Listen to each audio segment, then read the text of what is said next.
Welcome to Agriculture Science 465, a class taught at Montana State University by Florence Dunkel.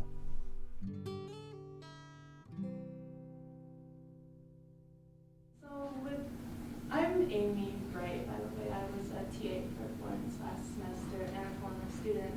With technology today, there's all these tools to facilitate communication. Do you think that these tools have helped or hurt or maybe not even changed social ties between people? I think for our culture, like the technology helps us to stay connected to family, but in terms of the doc, it's weakened their relationships by bringing more what we call development to them. It's just made them more insecure. One of the things for me, reminds me of kind of how Indian communities would have been, prior to Lewis and Clark's arrival, and that how those communities were with little to no technology, but having all of the tools necessary to live comfortably. And that change isn't very different from the Ladakis. They've been influenced just recently for the good and for the bad. We have access to lots of technology, so we can kind of pick out the best of society now, but we still suffer in our tribal communities for diet and nutrition, one of those things, crime and drug and alcohol abuse. Their communities are strong because of the social ties that they have. So even though we have high rates of unemployment, we still can see our communities as being rich. We're still rich in knowledge, same as what is in the docs. Do you ever see potential that employment might not be the answer? Yeah. When I wrote the proposal to get the reintroduction of buffalo, so it's working closely with schools, but it's also a cultural revitalization because a buffalo benefits the landscape by wallowing, which promotes growth and development of plants that are medicinal and edible to tribes. So, what hinders self-sufficiency? You're trying to ask a culture that's been around for a long time to change in a short period of time. It's a transition period.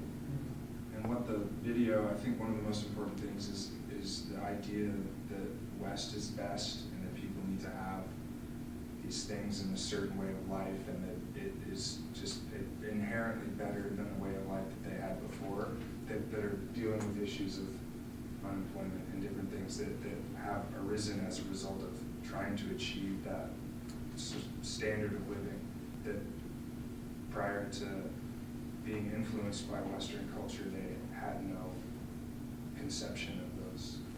I think it's sad that the farmers used to just grow food for themselves and for the community, and now instead they have to grow food to sell to leave their community. How did they deal with human waste in the past in such a way that it does not contaminate water sources? I understood that each household had its own composting unit. The individual is sustainable singularly as a household and as a community, and Ladakh with personal composting and different things that they do at the very lowest level. Everyone knew that that's what they needed to do in order to survive in a sense. And in rural China, I understand that you go somewhere and have a meal with another family, you're expected to defecate before you leave so that they can compost it. As a culture, we're just so far from anything like that it to even begin is sometimes a challenge. Well, the scary thing to me too is that I have a vision in my head of students having the same conversation for the last 50 years in the U.S. and then losing interest once they have kids and have to scrap their way around to. It's also important to not take Westernized culture and completely deconstruct it and demonize it, because it's not a superior culture in many ways, and it's not an inferior culture in many ways. People in Ladakh are still suffering from infant mortality rates that are substantially higher than the Western world. But I think it's a Western ideal that those are bad things. Those are bad things. Yeah, but their population has to We have too stay many people that surviving. size. Yeah. You can't take the two cultures and say that one is better than the other. There are things from each culture that are worth making note of. And I thought the one thing that was really interesting in the video that for some reason I've never really connected the two was the education portion. And I just thought it was really interesting that they're not being taught any of their traditional life ways that ultimately could feed them if for some reason they couldn't find a job in the industrial world.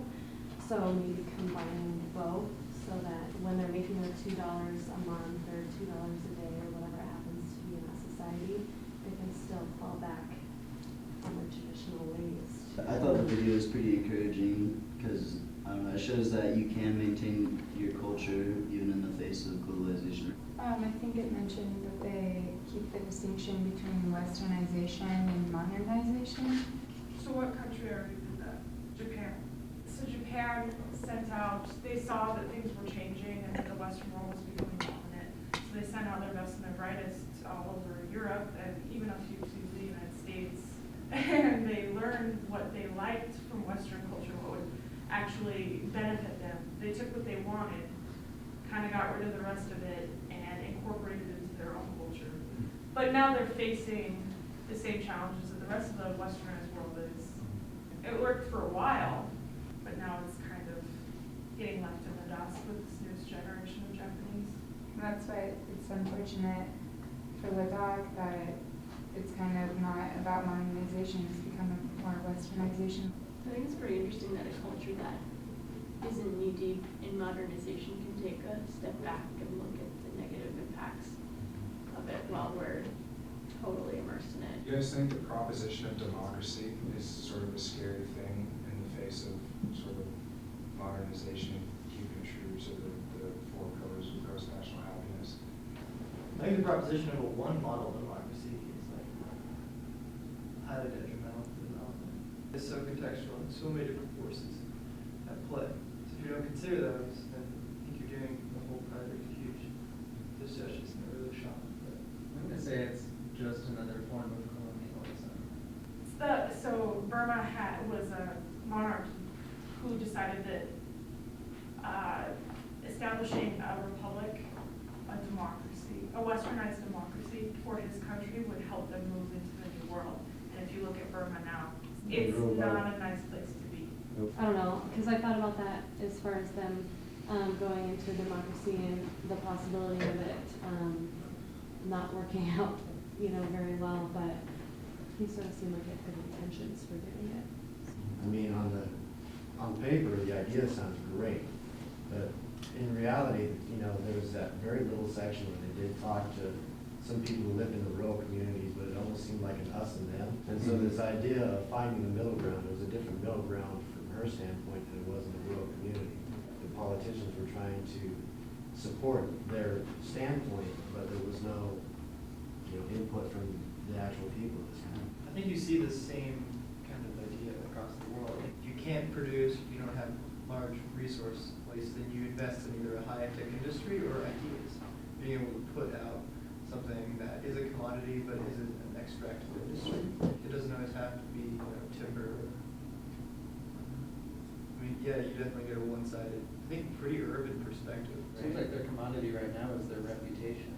I think they're trying to make their mark on the map, politically, because they said we're not going to be a world power, we're not going to be an economic power, so they're trying to make their mark in the political sphere of things by pushing this gross happiness. That's their legacy, I think, that they're pushing. That's their version of consumer goods or textiles. It's our experience. We can see all those guys who are saying money is not important to us. It's easy to say money doesn't make people happy, but then There was one professor that did a study where, as income increased, happiness increased, and then it hit a level, and she said that's probably your basic level of subsistence. I kind of have to disagree with her. If you look at Maslow's hierarchy, basic level of subsistence is level 1. So it almost seemed like they were trying to argue for our people that live in rural areas that aren't making a whole lot. They're still happy, and they're happy because they don't know any better. It almost felt like they were kind of saying, let's not tell them there's more out there. Let's not tell them there's more opportunity. Do you believe that model to be valid? Well, I'm wondering, the UN lady, and yeah, Maslow could be wrong, however, you go look at someone that's barely getting by, are they as happy as someone that's got a little bit more? But I feel Yes, like you're it's kind of comparing that to our culture. Well, Like, is no, one it's- model gonna go across all cultures? What I'm saying is the people that were in the rural communities, like this was filmed from the, in my mind, the politician standpoint. And the UN lady's the one that makes the assumption that it's basic subsistence. Is that really where they're happy, or is it like Ladakh, where, yes, the people are living in a rural community, but it's not basic subsistence, they're not just getting by. Before the Western influence, they had the extra, a little more. I'm not saying everybody's gotta have, $10,000 in the bank and the dirt bike and $100 or whatever. But the idea that if you have a house, you have food, and, you have clothes, that you're going to be happy, and you're not gonna want any more. Most of them haven't heard of the Gross National Happiness Project. We have 70% unemployment on reservations, and the rest of the country looks at 10% like it's so bad. But the dollar isn't that important for a lot of our people on our reservation. It's having the family close, it's having everything you need. It's not about what you're gonna go out and get next. We're still happy. Money, I think, it starts becoming an issue is when, your family starts to become unhealthy. That's when it becomes a problem. And determining happiness is a really hard thing to do. And I think one of the best words to describe it in its base level is contentedness in what you have. Because happiness is such an abstract, everyone determines that in a different way. But contentedness with exactly what you have. You have what you need, you're content, and you're not pursuing any other thing because it would make you more